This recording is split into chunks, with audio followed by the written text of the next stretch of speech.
8th class. Today we complete the chapter of geography, source of energy, and today we start from non-convectional sources of energy.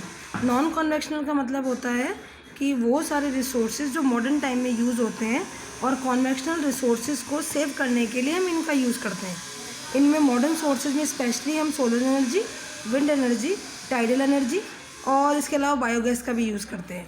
क्योंकि ये जो convectional sources होते हैं ये एक source of pollution होते हैं बच्चों, लेकिन इनकी हेल्प से solar energy, wind energy, tidal energy से पोल्यूशन बहुत कम होता है और ये हमारे लिए यूज़फुल भी होते हैं. So the question is describe non convectional sources of energy. Before we start the answer, I am telling you that you learn this table very well.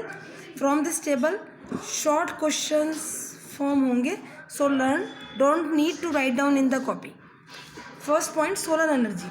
Solar sun की जो हीट एंड लाइट एनर्जी है उसको everyday हम feel करते हैं. जो trap कर solar energy trap होती है सन की from the sun can be used, जो यूज़ होती है सोलर सेल्स में इलेक्ट्रिसिटी बनाने के लिए. जो सेल्स होती हैं उनको ज्वाइन कर दिया जाता है सोलर पैनल से, जिससे कि हीटिंग और लाइटिंग हो जाती है. सोलर एनर्जी का यूज़ होता है सोलर हीटर में, सोलर कुकर में और सोलर ड्रायर में भी. The second type of energy is wind energy. Wind energy is inexhaustible source of energy जो ख़त्म नहीं होता है कभी भी.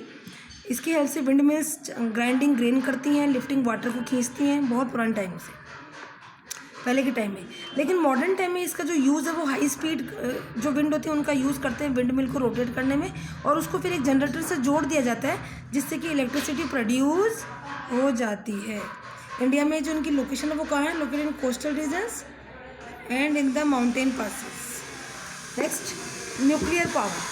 Nuclear power is obtained from the energy stored in the nuclei of atom and naturally occurring radioactive elements like uranium and thorium का use किया जाता है बच्चों.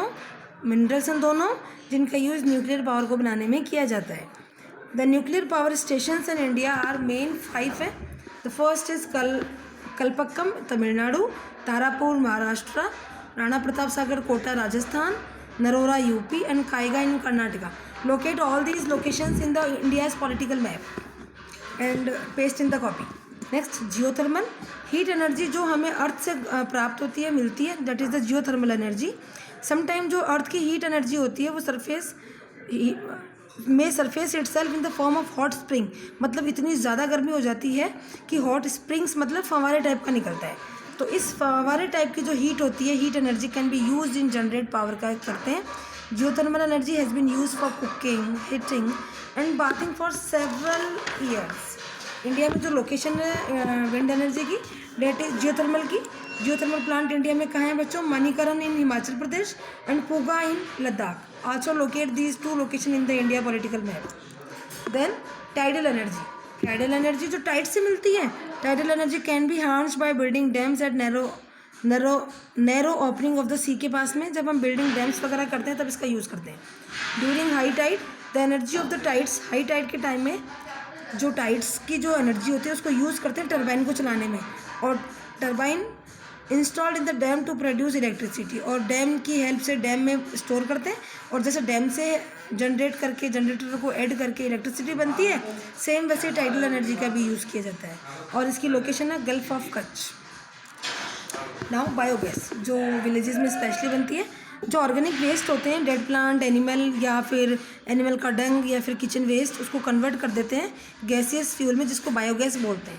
ऑर्गेनिक वेस्ट को डिकम्पोज करता है बैक्टीरिया और उसको बायोगैस में कन्वर्ट कर देता है. ये एक मिक्सचर होता है जिसमें कि मीथेन और कार्बन डाइऑक्साइड की मात्रा बहुत ज़्यादा होती है. Biogas is an excellent example of fuel for cooking and lighting and produce huge amount of organic manure भी बनती है हर साल.